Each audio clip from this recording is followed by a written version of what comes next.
இன்னைக்கு சங்கடா சதுர்த்தினால பிரசாதம் வந்து கேசரி தான் போடலான்னு இருக்கேன். அது எப்படி செய்யலாங்கிறத பார்க்கலாம் வாங்க. ஒரு அடைச்சட்டி வச்சு அதில் 50 நெய் ஊற்றிருக்கேன். அதில் வந்து முந்திரி பருப்பை போட்டு வறுத்து எடுக்க போகிறேன். இப்போ நான்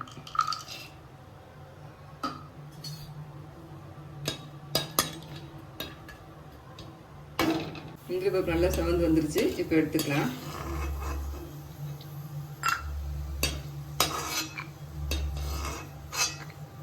அந்த நெய் அப்படியே இருக்கட்டும். அதில் 50 டால்டா வந்து இப்போ சேர்க்க போகிறேன்.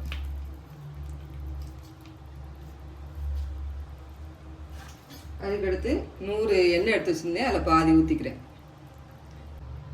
நம்ம எண்ணெய் வந்து ஊற்றுறதுனால எவ்வளோ நேரம்னாலும் கேசரி வந்து நல்லா சாஃப்டாக இருக்கும். இப்போ வந்து நான் 1/2 கிலோ ரவை எடுத்து வச்சுருந்தேன். அதை சேர்த்துக்கிறேன். வறுத்த ரவை வறுக்காத ரவை எதுனா ரவை இந்த அளவுக்கு நல்லா செவந்து வர மாதிரி வறுத்துக்கோங்க. மீடியம் ஃப்ளேமில் வச்சு தான் நான் வறுத்தேன். இப்போ இந்த பக்கம் வந்து தண்ணி வந்து நம்ம எடுத்த அளவுக்கு 3 பங்கு தண்ணியை வந்து கொதிக்க வச்சுருக்கேன். அதை வந்து ரவை நல்லா செவந்து வந்துருச்சு. இப்போ வந்து அதை தூக்கி இதில் ஊற்ற போகிறேன்.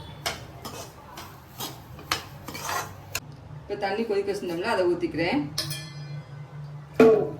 எனக்கு அந்த வடைச்சட்டி பிடிக்கல, அதனால் நான் குக்கருக்கு மாற்றிக்கிட்டேன். நான் பிரசாதம் போடுறதுக்காக எனக்கு 1/2 கிலோ ரவை வந்து கிண்டிகிட்டு இருக்கேன். நம்ம நல்லா கொதிக்க வச்சு தண்ணி ஊற்றுறதுனால ரவை நல்லா சூப்பராக நல்லா மெதுவாக நல்லா வந்துருச்சு. நல்லா சாஃப்டாக இருக்குது. இப்போ வந்து ஃபுட் கலர் சேர்த்துக்கலாம். வேண்டாட்டா நீங்கள் ஸ்கிப் பண்ணிக்கோங்க. நான் கொஞ்சோண்டு தண்ணியில் கரைச்சி ஊற்றிக்கிறேன்.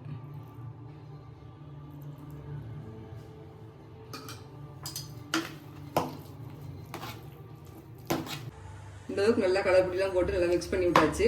ஜீனி வந்து 2 பங்கு சேர்க்கணும். இப்போ நான் 1 பங்கு முதல் சேர்க்குறேன். மீது அந்த ஜீனியும் சேர்த்துக்கலாம்.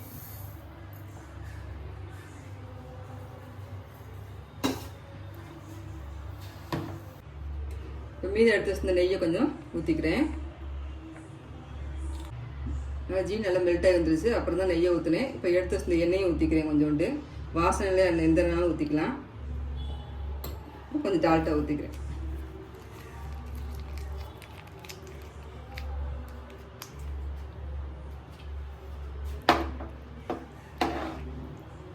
ஃப்ரெஷ்ஷாக நுணுக்குனா ஏலக்காய் பொடியை கொஞ்சம் தூவிக்கிறேன்.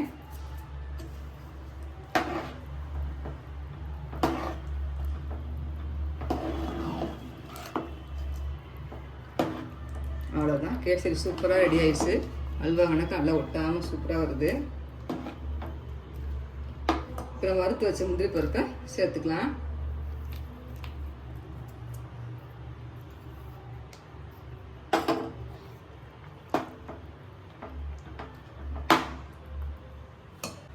இந்த செரிப்பழம் கொஞ்சோண்டு இருந்துச்சு, அதையும் போட்டுக்கிறேன்.